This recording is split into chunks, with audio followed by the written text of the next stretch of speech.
قال رسول الله صلى الله عليه وسلم ألا أنبئكم بأكبر الكبائر ثلاثا قال الإشراك بالله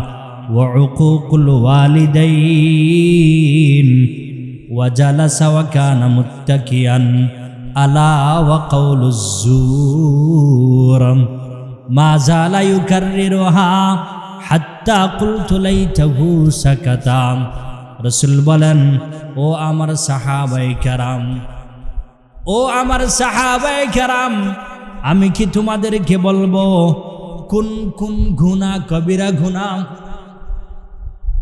আমি কি তোমাদেরকে বলবো কোন কোন গুনাহ কবিরা গুনাহ ক্বালু বালা ইয়া রাসূলুল্লাহ সাহাবায়ে কেরাম বললেন ইয়া রাসূলুল্লাহ ইয়া হাবিবাল্লাহ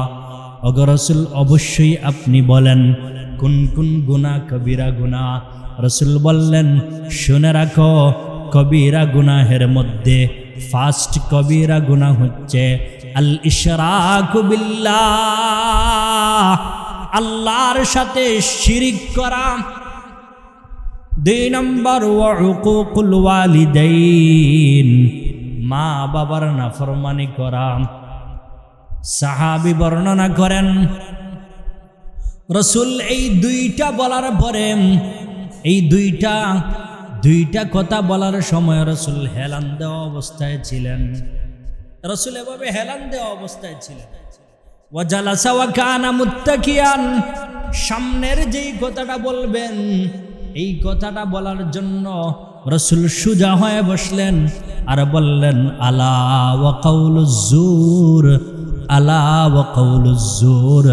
আলা ওয়া কাউলুজ জুর শুনে রাখো 3 নম্বর কবিরা গুনাহ হচ্ছে মিথ্যা কথা বলা রাসূল বারবার বলছিলেন মিথ্যা কথা বলা সাহাবী বলেন মা জালা ইউকাররিরুহা রাসূল এই কথা বারবার বলতেছেন সাহাবী বলেন আমি শেষ পর্যন্ত বাধ্য হয়ে মনে মনে বললাম মা জালা ইউকাররিরুহা হাত্তা কুলতু আমি বললাম হায় লাইতাহু সাকাতা হায় রাসূল যদি চুপ হয়ে যেতেন রাসূল বারবার বলছেন মিথ্যা কথা বলা সাহাবী বলেন এই কথাটা রাসূল এত বেশি পরিমাণে বলছিলেন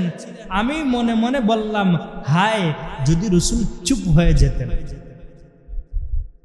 মিথ্যা কথা বলা কবিরা গুনাহ এজন্য বলছিলাম জীবন চলার পথে যত কঠিন পরিস্থিতি সামনে আসুক না কেন যত কঠিন পরিস্থিতির মোকাবেলা হই না কেন যতই সমস্যা আমার জীবনে আসুক কখনো মিথ্যা কথা বলবো না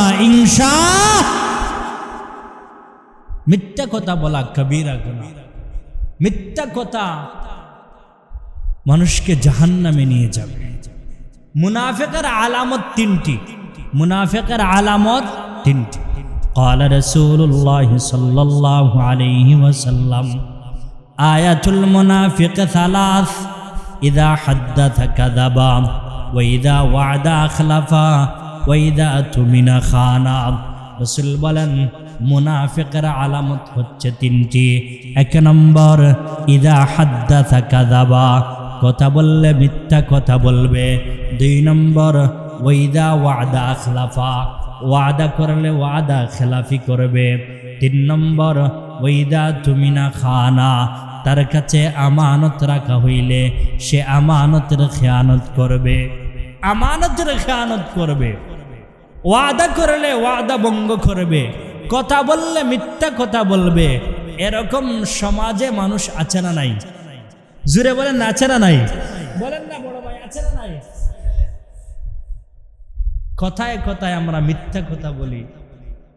ওয়াদা করলে ওয়াদা ঠিক রাখি না আমানত রাখলে রাত্রে রাখলে সকালে আমানত ভেঙ্গে ফেলি এই যে মিথ্যা কথা বলা মিথ্যা কথা বলার কারণে হাদিসে তিরমিজির হাদিসে আসছে, একজন মানুষ যখন মিথ্যা কথা বলে, মিথ্যা কথা বলার সাথে সাথে তার মুখ থেকে একটা দুর্গন্ধ বাহির হয়, আর এই দুর্গন্ধের কারণে তার কাছে, তার শরীরে যেই সমস্ত, তার আশেপাশে যেই সমস্ত ফেরেশতারা থাকে, এই সমস্ত ফেরেশতারা তার মুখের দুর্গন্ধের কারণে 40 মাইল দূরে চলে যায়। বলেন না নাউজুবিল্লাহ,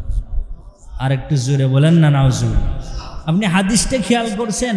রাসূল বলেন যখন একজন মানুষ মিথ্যা কথা বলে,